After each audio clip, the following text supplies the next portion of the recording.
सबसे पहले मैं जानना चाहूँगा कि पढ़ाई वगैरह किस तरीके से आपकी रही और कैसे शुरुआत हुई? शुरुआती दौर की पढ़ाई तो हरिश्चंद्र इंटरमीडिएट कॉलेज है। सर देखें तो वनस्पति विज्ञान जो कि जिससे आपको बहुत प्यार है, सो कोई एक ऐसी वजह जिसकी वजह से आपका इतना लगाव है, इतनी मोहब्बत है? देखिए, एक तो पढ़ाई भी बच्चों की पढ़ाई जो होती है, जैसे मेरे पिता चाहते थे कि मैं डॉक्टर बनूं। तो शुरू से ही ये मानस था कि राजनीति में आना है, बिकॉज आप प्रिंसिपल थे, आप चाहते तो एक अच्छी कहीं टीचिंग भी कर सकते थे, बट क्या एक वजह थी जिसकी वजह से आप पॉलिटिक्स में? नहीं, जैसे मैंने कहा ना कि जिस विद्यालय में पढ़ा उसी में करीब बहुत सालों तक एज ए लेक्चरर जॉब किया। जी बिल्कुल। सर आयुर्वेद की हम जहाँ चर्चा कर रहे हैं, यदि हम हॉस्पिटल्स की बात करें तो अभी उत्तर प्रदेश में कितने हॉस्पिटल्स हैं और किस तरीके से आगे प्लानिंग? देखिए, पहले स्वास्थ्य विभाग और आयुष एक साथ था 2014 के बाद, और उत्तर प्रदेश में 2017 के बाद।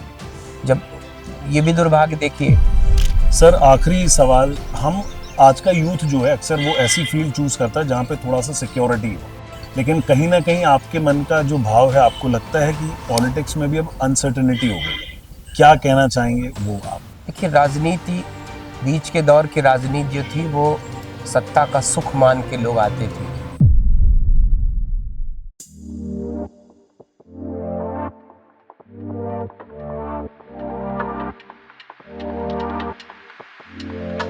राजनीति सेवा है और सेवा के लिए हम हमेशा तैयार हैं, लेकिन आज यहाँ हैं, कल कहीं और हैं। ये सोच उस शख्स की है जिन्होंने शिक्षा के क्षेत्र से लेकर पॉलिटिक्स तक अपना करियर बुलंदियों तक पहुंचाया है, जिन्हें पॉपकॉर्न से प्यार है, जिन्हें वनस्पतियों से प्यार है। ऐसे शख्स जो कि योगी मंत्रिमंडल में आज आयुष विभाग में कार्यरत हैं, ऐसे माननीय डॉक्टर हमारे साथ में आज जुड़े हैं, दयाशंकर मिश्र दयालु जी, जो कि आयुष विभाग में मंत्री हैं। हम सर का स्वागत करते हैं एनएफए डिजिटल पर, पुनीत का पॉडकास्ट में। सर वेलकम है धन्यवाद। आपका। कैसे हैं सर आप? बढ़िया हो? All well. एकदम अच्छा है। चल रही है भाग दौड़? सदन चल रहा है इस समय, तो सदन शांति चल रहा है जी। सर सबसे पहले तो बहुत बहुत शुक्रिया समय देने के लिए और इस बातचीत में हमारे साथ जुड़ने के लिए। तो सर सबसे पहले हम नाम से ही शुरुआत करेंगे, दयाशंकर दयालु। तो ये डॉक्टर, आपने पीएचडी करी, जी। आपने बनारस से अपनी करियर की शुरुआत करी, पढ़ाई करी।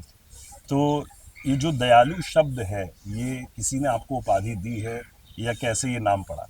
बचपन से ही लोग कहने लगते हैं, होता है एक निकनेम, एक छोटा नाम जुड़ जाता है हर नाम के साथ। जी तो दयाशंकर मिश्रा, दयालु किसी ने जोड़ दिया, बचपन से चलता रहा। जी। यूनिवर्सिटी लाइफ में भी नहीं हटा, फिर तो अब जीवन का एक अंग बन गया है। आज उसके बगैर कोई नाम ही नहीं लेता, सब लोग नाम लेते हैं तो उसको बार बार दोहराते भी हैं, तो फिर वो जीवन का हिस्सा है वो नाम। सर बनारस से आपने सबसे पहले, जैसे आप बनारस में थे और छात्र संघ में आप कार्यरत थे, आप कांग्रेस के साथ भी उसमें नेता थे आप। सो सबसे पहले मैं जानना चाहूँगा कि पढ़ाई वगैरह किस तरीके से आपकी रही और कैसे शुरुआत हुई? शुरुआती दौर की पढ़ाई तो हरिश्चंद्र इंटरमीडिएट कॉलेज है। जी वो भारतेंदु हरिश्चंद्र, जो हिंदी के खड़ी बोली के जनक कहे जाते हैं, जो बोली हम आप बोल रहे हैं, जी जी। इसी के जनक थे भारतेंदु हरिश्चंद्र। बहुत बड़े कवि, लेखक, साहित्यकार थे। उन्हीं के द्वारा स्थापित विद्यालय था, उसी में 1 से लेके इंटरमीडिएट तक की पढ़ाई वहाँ हुई। फिर एक ड्रीम है बनारस में रहने वाले लोगों का जी। कि हम बीएचयू की पढ़ाई करें। ओके। बीएचयू का सेशन लेट था, उसके पहले हरिश्चंद्र महाविद्यालय है, मरिया डिग्री कॉलेज, उसमें एडमिशन ले लिया। फिर प्रयागराज यूनिवर्सिटी जो इलाहाबाद विश्वविद्यालय था, उसमें एडमिशन ले लिया। लेकिन जो ही बीएचयू में हुआ, जी मैं भाग के चला आया बीएचयू। ओके। फिर बीएससी किया, एमएससी किया, बॉटनी से पीएचडी किया। जी। तो फिर पूरा वो करीब 10 वर्षों का सफ़र पढ़ाई का, और वहीं छात्रावास में रह के फिर। सर जब आप प्रिंसिपल थे और उस वक्त का एक इंसिडेंट कहीं से मुझे पता चला कि एक समय था जिस वक्त वहाँ पर कुर्सी नहीं थी, सो आप स्वयं कुर्सी लेकर पहुँचे और फिर नहीं, जैसे तो कह सकते हैं कि शुरू से ही कुर्सी से प्यार रहा है? नहीं, ऐसा नहीं है। प्रिंसिपल वो गांव का विद्यालय था जी। चंदौली में, अब पहली हाँ जी। नियुक्ति हुई। हाँ जी। तो मैं संजोग ये है मेरा कि मैं जिस विद्यालय में पढ़ा इंटरमीडिएट तक, वहीं एज ए लेक्चरर जॉब मिला, जी हरिश्चंद में ही। हरिश्चंद में ही बॉटनी लेक्चरर के तौर पे नियुक्ति हुई। जी तो वो हरिश्चंद से चूँकि बहुत पढ़ाई का रिश्ता, सारे लोग हमारे गुरु थे। जब मैं टीचर वहाँ बन के गया, लेक्चरर बन के गया, तो बड़ा अजीब लग रहा था कि सभी लोग मुझको पढ़ाए हुए थे। अच्छा उन्हीं के साथ फिर आप एक सहयोगी या सहकर्मी के रूप में ना जॉब करते हैं, तो वो भी एक सुखद संयोग था। जी फिर बाद में प्रिंसिपल बना तो फिर चंदौली जाना पड़ा। चंदौली वाला जो विद्यालय था वो बड़ा सुदूर, एकदम कर्मनासा के किनारे, ओके और गांव का विद्यालय था। बड़ी गरीबी थी वहाँ, जी परिस्थितियाँ वहाँ की। तो फिर वहाँ मैं गया था कि ऐसे जाऊँगा फिर बनारस तुरंत लौट के आ जाऊँगा, चूँकि इतना दूर गांव में कौन टिकेगा। राइट लेकिन जाके वहाँ देखा, वहाँ बच्चों की गरीबी, वहाँ विद्यालय का माहौल। तो फिर मैं 8 साल तक करीब वहीं ओके गांव में उन बच्चों के बीच में काम करता रहा। तो वहाँ मैक्सिमम बच्चे बिहार के आते थे, चूँकि एकदम नदी के तट पर, इस पार उत्तर प्रदेश है, उस पार बिहार था। जी तो अप टू 70% बच्चे जो बिहार के आते थे, नदी पार करके कर्मनासा ऐसे ही पैदल आते थे वो। सर देखें तो वनस्पति विज्ञान जो कि जिससे आपको बहुत प्यार है, सो कोई एक ऐसी वजह जिसकी वजह से आपका इतना लगाव है, इतनी मोहब्बत है, जहाँ इस वक्त हम बैठे हैं गार्डन में भी देख रहे हैं, काफ़ी आपने वनस्पतियों से बहुत देखिए, जुड़ाव एक तो पढ़ाई, है जी पढ़ाई भी बच्चों की पढ़ाई जो होती है, जैसे मेरे पिता चाहते थे कि मैं डॉक्टर बनूं, ओके मेडिकल की तैयारी भी किया कई 2-3 सालों तक। लेकिन मेरे मन में कहीं डॉक्टर बनना स्वभाव से नहीं अच्छा लगता था। ओके जब वनस्पति विज्ञान मिला तो इस दिशा में, क्योंकि पेड़ पौधे, आपको पता है यहाँ भी जीवन है, जीवन प्राणी शरीर में भी है तो पौधों में भी जीवन है। उसको महसूस करने की बात है, उससे आपका जीवन बहुत जी तो वही जो लगाव पैदा हुआ पढ़ाई का, और फिर लगातार आप जीवन में मतलब पढ़ाई किया आपने, फिर शिक्षक हो गए, तो वो पेड़ पौधों का जो लगाव है वो आज तक बदस्तूर जारी है। मेरी पूरी छत पेड़ पौधों से पटी है, जबकि बहुत ऊंचाई पे 5वीं मंजिल पे रहता हूँ।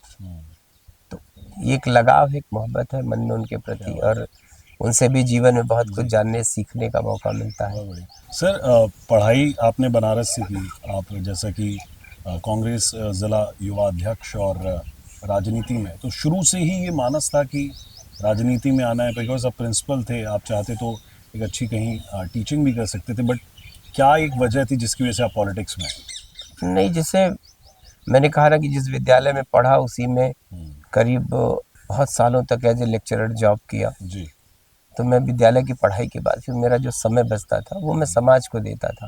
ओके तो धीरे धीरे एक, चूँकि मैं छात्र राजनीति में खुद तो कभी चुनाव नहीं लड़ा, जी लेकिन मैं BHU, हरिश्चंद्र, बनारस के जो वहाँ पर यूनिवर्सिटीज़ थी, बनारस में भी काशी विद्यापीठ, काशी हिंदू विश्वविद्यालय, और आपके डिग्री कॉलेज भी बड़े बड़े हैं। हरिश्चंद्र डिग्री कॉलेज है, UP कॉलेज है, DAV डिग्री कॉलेज है। तो कुल मिला के संस्थाएं बहुत थी। तो उनमें छात्र राजनीति उस समय अपनी पराकाष्ठा पर थी बहुत, तो उसमें बड़ा इंटरेस्ट था। तो लोगों की मदद करना, लोगों को चुनाव लड़ाना। तो मैं लड़ा तो नहीं, लेकिन मैंने लड़ाया हमेशा, और बहुत सफलता भी मिलती थी। तो बड़ी शोहरत बनती चली गई कि आप जिसको लड़ाते हैं वो चुनाव जीत जाता है। तो एक ऐसा माहौल बन गया। तो धीरे धीरे होता है ना कि जब आप दूसरों के लिए करते हैं तो फिर जीवन का एक मोड़ ऐसा आता है कि आपको लगता है कि आप अपने लिए क्यों नहीं करेंगे। वंडरफुल सर, जिस वक्त आप मंत्री बने, तो मैं कहीं सुन रहा था, पढ़ रहा था कि आपका नंबर खोजना मुश्किल हो गया था, नंबर नहीं मिल रहा था, वो क्या इंसिडेंट? मैं पूर्वांचल विकास बोर्ड का उपाध्यक्ष था जी और राज्य मंत्री का दर्जा था। उसी पे पिछले 3-3.5 साल से काम कर रहा था। जी तो मैं भी हतप्रभ हूँ, चूँकि कार्यकर्ता के तौर पे 2014 में मोदी जी के आने के बाद से मैं काम करता रहा और टिकट भी मांगता रहा, टिकट मिला नहीं, लेकिन अपना काम करता रहा समाज को लेके, बनारस को लेके। मेरे मन में, चूँकि मेरी दुनिया ही वो बनारस ही है, और गलियों में और उसी में जीना, उसी में सब कुछ था। हर एक घाट और घर वहीं, पढ़ाई वहीं, नौकरी वहीं, प्रिंसिपल वहीं। तो उससे इतर मेरा कोई जीवन था नहीं। पढ़ने भी गया, जैसे मैंने कहा ना BHU गया, तो BHU की दूरी मेरे घर से वो 5-6 किलोमीटर थी। तो वो भी बहुत दूर नहीं था। तो उतने ही दुनिया, वही संसार, वही सब कुछ। तो फिर उसी में राजनीति, उसी में सब कुछ मिला।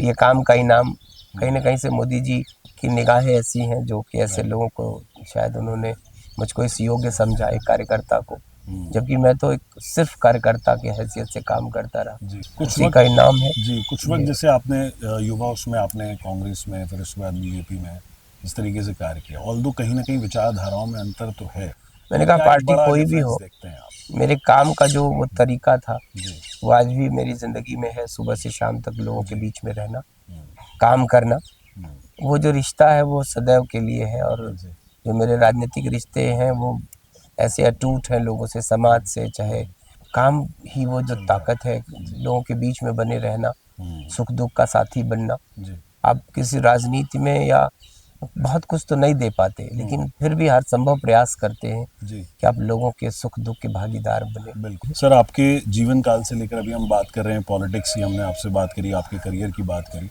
जो आज आप विभाग देख रहे हैं, आयुष विभाग है, आयुर्वेद है, थोड़ा उस पर मैं बात करना चाहूँगा। अक्सर एक लोगों का मिथ कहें या लोगों की सोच है कि आयुर्वेद जो है वो स्लो काम करता है। आपका इस पर क्या दृष्टिकोण है और कारगर सिद्ध होता है, लेकिन क्या उसके पीछे? देखिए मैंने कहा ना कि एक अजीब सा सवाल है कि दुनिया पिछले 200-400 सालों से ही, मुझको लगता है 400 साल हुए जी जी जब से ये मॉडर्न मेडिसिन आई, लेकिन उसके पहले का जो जीवन है, मानव जीवन, हम भारतीयों के जीवन की बात करें तो हम दुनिया की सबसे पुरानी सभ्यता के लोग हैं। जी और अथर्ववेद की उपशाखा है जी आयुर्वेद। तो आयुर्वेद का जीवन वेदों से है। वेदों की कोई उम्र नहीं बता पाता कि वेद कितने पुराने हैं हमारे। तो अगर आयुर्वेद वेदों से है तो ये हमारे जीवन का हिस्सा था। राइट और आयुर्वेद कुछ नहीं है, एक जीवन शैली है। सन 1100 से जी जो देश 1947 तक कंटिन्यूअस गुलाम रहा, कभी खिलजी वंश का, कभी गुलाम वंश का, कभी लोधी का, कभी किसी का, कभी मुगलों का, कभी अंग्रेजों का। इतनी साल की गुलामी में लोग कुछ न कुछ अपनी चीजें थोपते रहे। हम अपनी हिंदी को भूल गए। वेशभूषा, कौन धोती कुर्ता में दिखता है आपको? होम्योपैथ, होम्योपैथ ये 270 साल पहले जर्मन के एक मॉडर्न मेडिसिन के डॉक्टर ने हार कर अपनी बेटी के इलाज के लिए एक नई पैथी विकसित किया। सर हैनीमैन जिनका नाम है, आज उन्हीं की ये होम्योपैथ की विधा जन्मी तो जर्मनी में, लेकिन भारत में आज वो जन जन में लोकप्रिय है। इस देश के सर्वाधिक डॉक्टर अगर किसी विधा के मिलते हैं आपको तो है होम्योपैथ के मिलते हैं। लेकिन जैसे हम जिक्र कर रहे थे कि जो मेरा सवाल था कि लोगों को जहाँ ये भ्रांति है, तो हम ये कह सकते हैं कि हाँ भले ही स्लो काम करता है, लेकिन मैंने कहा ना कि काल और समय के चक्र ने दुनिया का जो दमन चक्र भारत पर चला, मैंने कहा भारत अपनी बहुत सारी चीजों को भूलता चला गया, लेकिन वो चीजें कभी मिटी नहीं। अब लेकिन फिर से लोगों की जीवन शैली। आयुर्वेद है क्या? मैंने आपसे कहा कि आयुर्वेद कोई इलाज की पद्धति नहीं है, आयुर्वेद एक जीवन शैली है। खान पान, ऋतुचर्या के मुताबिक हमारा खान पान शुद्ध हो, हमारा जो खान पान हो वो गलत न हो। आजकल मॉकटेल कॉकटेल का जमाना है, लेकिन आयुर्वेद में खाने की शुद्धता बहुत महत्वपूर्ण है। आयुर्वेद किसी रोग का इलाज नहीं करता। आपको मेरी बात सुन के थोड़ा, बिल्कुल जी, आयुर्वेद व्यक्ति को निरोग रखने की बात करता है। सर आयुर्वेद की हम जहाँ चर्चा कर रहे हैं, यदि हम हॉस्पिटल्स की बात करें तो अभी उत्तर प्रदेश में कितने हॉस्पिटल्स हैं और किस तरीके से आगे प्लानिंग? देखिए पहले स्वास्थ्य विभाग और आयुष एक साथ था जी। 2014 के बाद, उत्तर प्रदेश में 2017 के बाद, जब ये भी दुर्भाग्य देखिए कि 2014 में केंद्र में सरकार बनी तो लागू किया, लेकिन उत्तर प्रदेश में चूंकि सपा की सरकार थी तो उनके मुखिया को इस मंत्रालय से कोई लगाव नहीं था। उन्होंने 3 साल तक इस मंत्रालय को बनने से उत्तर प्रदेश में रोके रखा। संयोग, सौभाग्य, उत्तर प्रदेश में योगी जी की सरकार बनी 2017 में। 17 में सरकार बनने के बाद फिर आयुष मंत्रालय उत्तर प्रदेश में बना, जो आज आपके सामने। ये पिछले 7 वर्षों की यात्रा है उत्तर प्रदेश की। 7 वर्षों में 3959 हॉस्पिटल हमारे पास हैं। स्वास्थ्य से अलग होने के बाद उन सारे, जिसमें 1585 हॉस्पिटल हमारे होम्योपैथ के हैं, 2110 हॉस्पिटल हमारे पास आयुर्वेद के हैं, और 258 के करीब हॉस्पिटल हमारे पास यूनानी के हैं।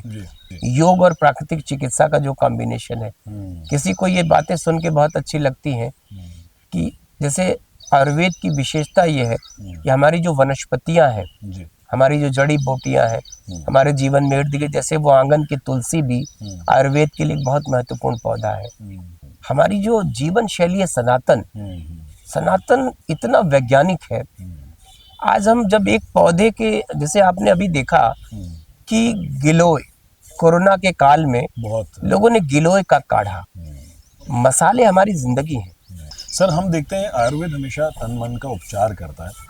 एंड जैसा कि आपका पॉलिटिक्स में है आप, तो आप कैसे उस आयुर्वेद से अपने आप को स्वस्थ रखते हैं? जैसे देखिए, थोड़ा सा ध्यान देने की जरूरत है अपने आप को। जी। मैंने कहा कोरोना का एक दौर आया, उसकी कोरोना की चर्चा इसलिए कर रहा हूँ आपसे कि कोरोना में जब दुनिया एक रोग से लड़ रही थी और कोई दवा नहीं था, कोई टीका नहीं था, सारा संसार जूझ रहा था। गिलोय को आयुर्वेद अमृता कहता है। बिल्कुल। तब लोगों ने तलाशा कि ये गिलोय है क्या, तो पता चला कि ये अमृता है। हमारे अमृत किसको कहते हैं? जो जीवन, मानव जीवन के लिए सर्वश्रेष्ठ औषधि हो, उसी को तो अमृत कहते हैं, जो आपकी प्राण रक्षा करे। बिल्कुल। उसी गिलोय ने सारे संसार को, हमारे आयुष के काढ़े ने, सरकार को भी लगा कि इतना, उस समय हर व्यक्ति काढ़ा पी रहा था, घर में काढ़ा, सब जगह, सारे पूरे देश में। तो उस आयुष की वो विजय थी और आयुर्वेद की विजय मानी गई। जी। उसमें होम्योपैथ ने भी अपने तरीके से इलाज किया, उसमें यूनानी ने भी अपने तरीके से इलाज किया। तो आयुर्वेद जीवन से जुड़ा हुआ वो मंत्र है, वो ताकत है जिसने अपना लिया योग को भी साथ साथ। तो मैंने कहा ना कि जो चीजें आप बता रहे हैं, ये सब चीजें आप भी खुद को स्वस्थ रखने के लिए हमेशा यूज करते रहते हैं। बहुत धीरे धीरे उनका उपयोग बढ़ा है, उसका लगाव भी बढ़ता है, आपका भरोसा बढ़ता है। होता है ना कि वैज्ञानिक युग है, इसमें हर बात की वैज्ञानिक तथ्यों के आधार पर उसका लोग मांगते हैं किस दुनिया की फैक्ट्री ने या दुनिया के किस मार्क ने उसको ISI है। बिल्कुल। तो हर चीज में मार्क दुनिया खोजती है। काशी का आयुर्वेद से बहुत नाता है। उन दियोदास जी के योग्यतम शिष्य हुआ करते थे महर्षि सुश्रुत, जिनको फादर ऑफ प्लास्टिक सर्जरी कहते हैं। हाँ जी। उन्होंने पत्थर के टुकड़ों से उस दौर में सर्जरी करना दुनिया को सिखाया। वो प्लास्टिक सर्जरी, वो न्यूरो सर्जरी उन्होंने किया। आज सारा संसार उनको फादर मानता है, यहाँ तक कि मॉडर्न मेडिसिन भी। सर, हमने एक आपके पूरे पॉलिटिकल जीवन पे चर्चा करी, आपके लाइफ पे बात करी। कुछ ऐसे इंटरेस्टिंग सवाल हैं जो आपकी थोड़ा सा पर्सनल लाइफ से जुड़े हैं, और मैं चाहूँगा कि उनके शॉर्ट एंड स्वीट हमें जवाब मिले तो शायद पब्लिक को और मज़ा आएगा। सर, हमने सुना है कि आपको पॉपकॉर्न बहुत पसंद है, उसके पीछे क्या राज? कोई राज नहीं, बस कोई चीज़ मैंने कहा ना, क्या पसंद है क्या नहीं पसंद है। मैं गांव से जुड़ा हूँ, मेरा भी जीवन गांव वाला परिवार है, किसान परिवार से हूँ।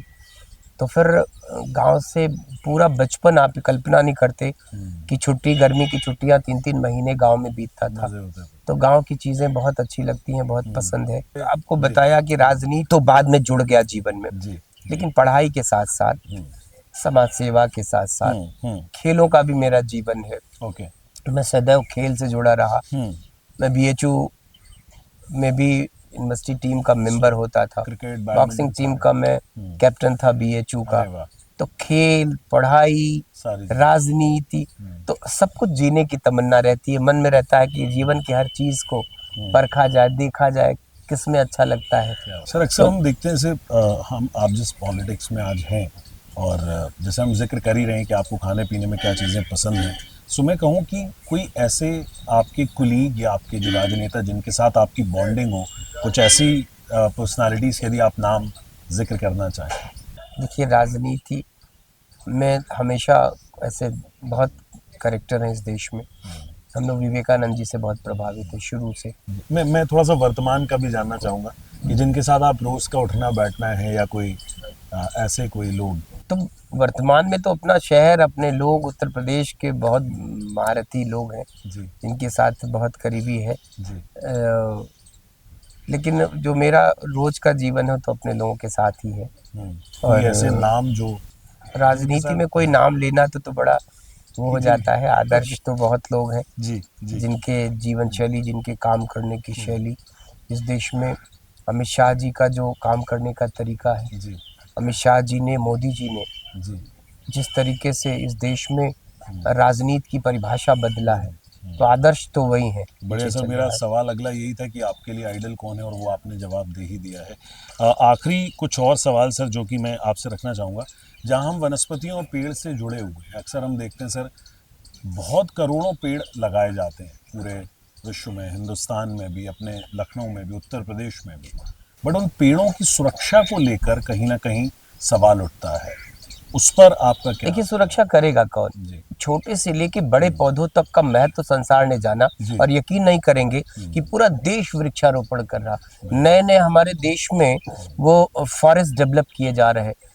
लोगों ने अभी उत्तर प्रदेश की सरकार ने इस वर्ष 35 करोड़ पेड़ लगाए।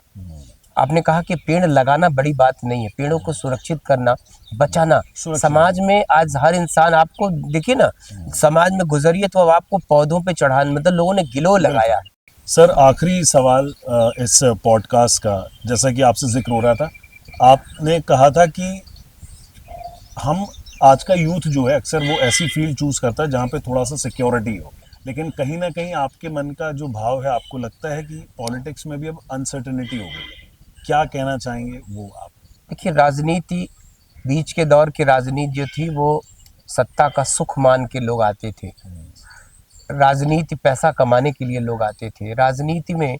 लेकिन हम बधाई देना चाहते हैं इस देश के यशस्वी प्रधानमंत्री जी को, मोदी जी को, जो वर्तमान की देश की राजनीति उत्तर प्रदेश में के मुखिया योगी आदित्यनाथ जी, इन लोगों ने राजनीति की दिशा बदल दिया। राजनीति अब सेवा बन गई है। काम करिए, मेहनत करिए। जब आप मेहनत करेंगे तो आपको कोई भी रोक नहीं पाएगा, बिल्कुल। कोई आपको। तो राजनीति में लोगों ने अब राजनीति को सेवा, देश का जो सबसे दुनिया का सबसे लोकप्रिय व्यक्ति जो प्रधानमंत्री हो भारत का, वो कहता हो कि मैं प्रधान सेवक हूँ। सेवक बन के राजनीति, तो आज सेवा राजनीति का सबसे बड़ा आधार बन गई। देश के को बढ़ाने के लिए विकास एक सबसे महत्वपूर्ण मुद्दा बन गया। राष्ट्र धर्म, राष्ट्र सर्वोपरि हो गया। लोग अपने परिवार को, लोग अपनी व्यक्तिगत जिंदगी को, अपना जीवन को लोग महत्वपूर्ण मानते थे, लेकिन जब से लोगों में परिवर्तन आया है, देश को लोगों ने सर्वोपरि रखना शुरू कर दिया। आज राष्ट्रवाद का एक ऐसा जुनून इस देश में पैदा हो रहा है। तो ये सब बदला हुआ भारत है। मैंने कहा यही भारत जो दुनिया की कल्बी शक्ति था, गुरु था, आज भी उसी दिशा में बढ़ रहा। तो सारे संसार के लिए भारत एक आदर्श इसीलिए बन रहा कि भारत अपने पुराने राष्ट्रवाद को फिर से पा लिया है भारत ने, और जो विश्व गुरु बनने की जो राह है उसी पर चल पड़ा है भारत। तो मोदी जी, अमित शाह जी, योगी जी का जो ये भारत है, ये बदला हुआ भारत है। और यही भारत संसार को आने वाले दिनों में, हमने कहा, मोदी जी बार बार कहते हैं कि भारत ने दुनिया को बुद्ध दिया है, युद्ध नहीं। युद्ध के मोड़ पर, मिटने के कगार पर सारा संसार खड़ा है। अगर तीसरा विश्व युद्ध होगा तो दुनिया को नष्ट होने से कोई नहीं बचाएगा।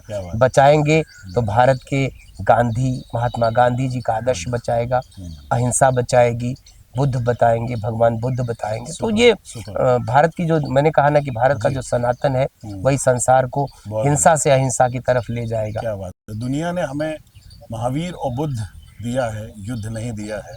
और कहते भी हैं कि जो पॉलिटिक्स है वो लोगों को, या लोगों की सोच है कि एक दलदल है, लेकिन इस कीचड़ में, इस दलदल में भी कमल खिलता है। Thank you so much sir, हमारे साथ इस बातचीत में जुड़ने के लिए, पुनीत का पॉडकास्ट NFA डिजिटल पर आने के लिए बहुत बहुत शुक्रिया सर। धन्यवाद।